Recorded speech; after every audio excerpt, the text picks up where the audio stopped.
34. 2ch9. 29. The fact that Hannah and an unnamed man of God used the expressions king and anointed one years before a king actually ruled over Israel does not support the argument of some that these passages date from a period later than indicated in the book. 1-2. 10. 35 The idea of a futuro texto e acute longo, Samuel, books of 854 Mount 12. 1-4 In the synagogue of Antioch in Pisidia, the Apostle Paul quoted from 1 Samuel 13. 14 as he briefly reviewed events from Israel's history. Act 13. 20-22 This apostle, in his letter to the Romans, used words from David's Psalm, which passage is found at both 2 Samuel 22. 50 and Psalm 18. 49, to prove that Christ's ministry to the Jews verified God's promises and gave a basis for non-Jews to glorify God for his mercy. Row 15.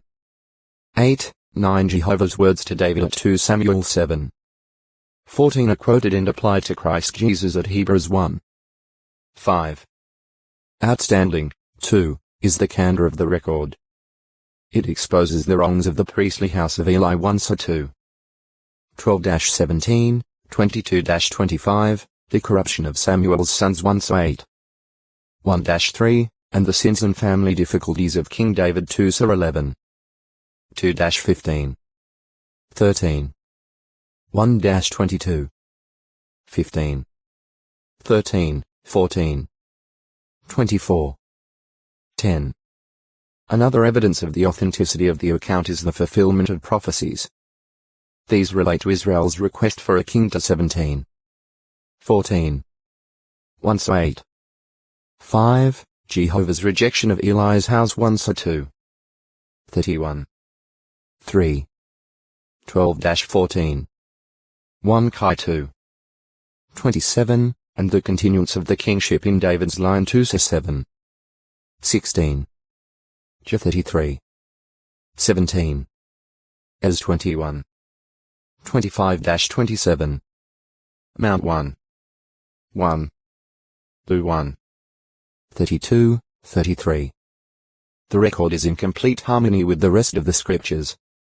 This is especially noticeable when examining the Psalms, many of which are illuminated by what is contained in the books of Samuel.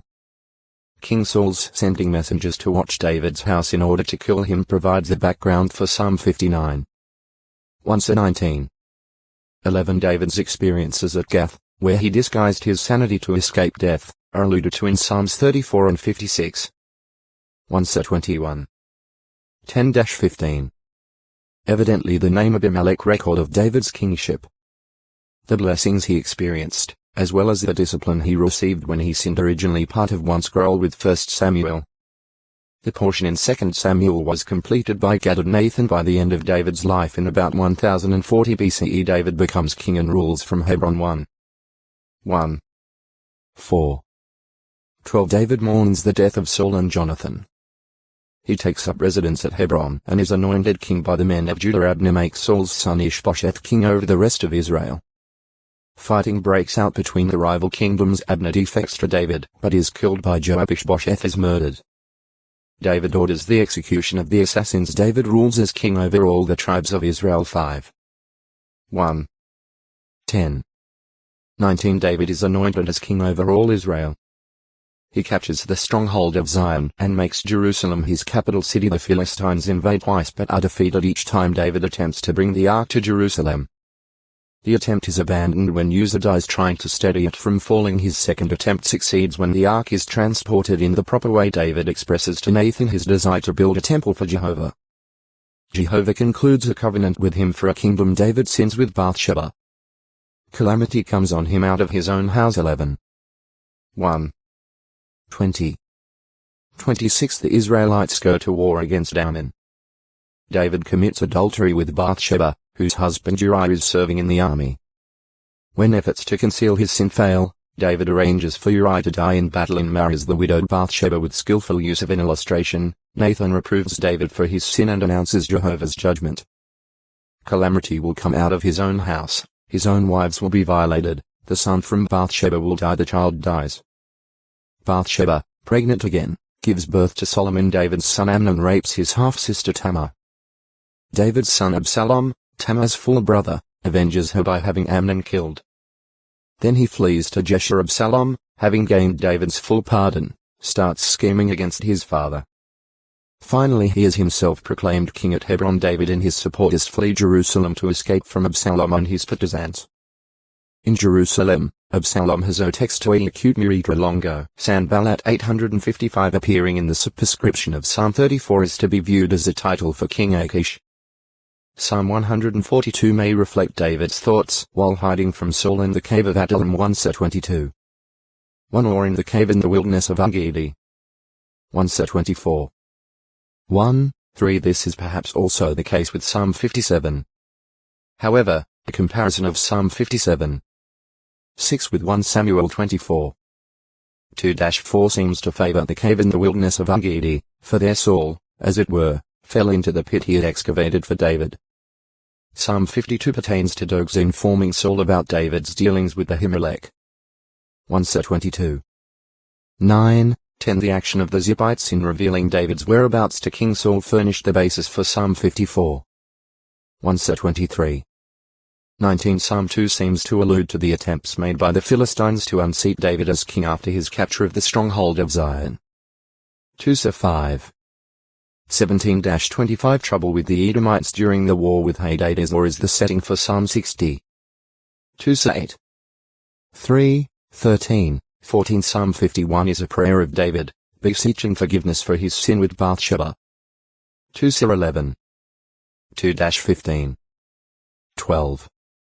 1-14. David's flight from Absalom provides the basis for Psalm 3 2:15. 12-17. 30. Possibly Psalm 7 finds its historical setting in Shimei's cursing David 2:16. 5-8. Psalm the 30th of May allude to events in connection with David's erection of an altar on the threshing floor of Araunah 2:24. 15-25. Psalm 18 parallels 2 Samuel 22 and pertains to Jehovah's delivering David from Saul and other enemies. Sections missing in the Greek Septuagint. 1 Samuel 17. 12-31, 55. 18. 6a does not appear in the Greek Septuagint as contained in Vatican manuscript No. 1209. Numerous scholars have, therefore, concluded that the omissions are later additions to the Hebrew text. Arguing against this view, C.F. Keel and F. Delitzsch comment. The notion that the sections in question are interpolations that have crept into the text cannot be sustained on the mere authority of the Septuagint version, since the arbitrary manner in which the translators of this version made omissions or additions at pleasure is obvious to anyone. Commentary on the Old Testament, 1973, Volume 2, 1 Samuel, p. 177, ftn.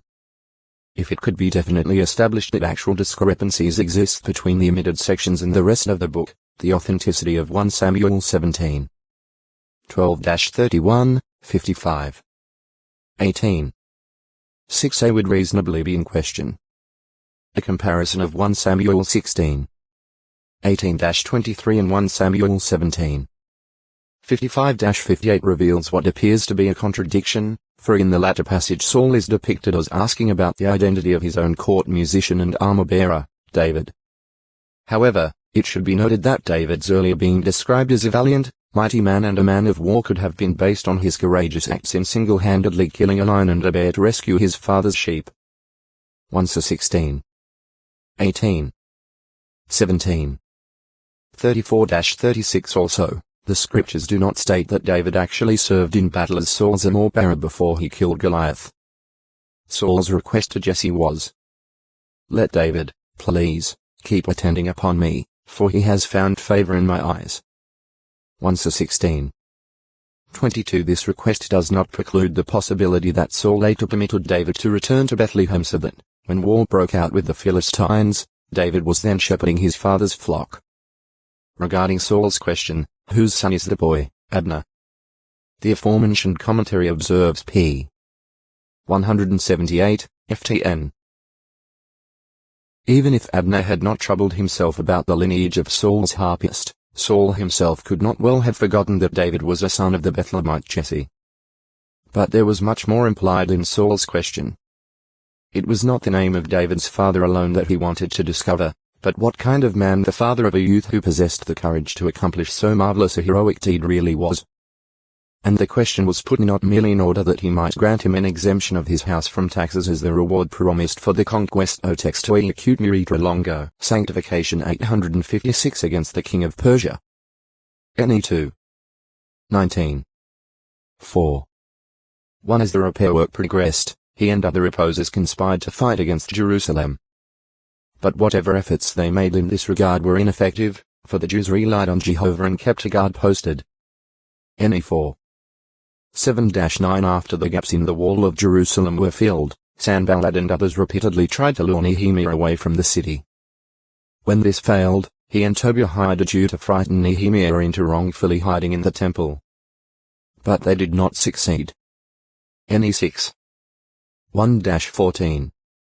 Later, upon his return after an absence from Jerusalem, Nehemiah found that a grandson of high priest Eliashib had become a son-in-law of Sanballat. Nehemiah therefore chased this grandson away. NE 13.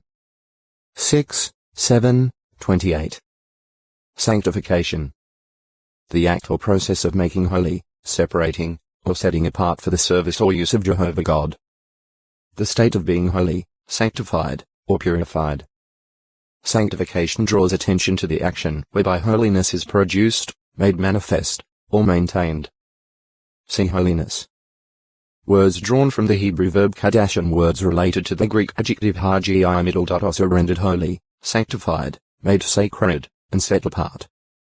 A better understanding of the subject can be gained by consideration of the usage of the words in the original languages. They are applied in the scriptures to 1 Jehovah God, 2 Jesus Christ,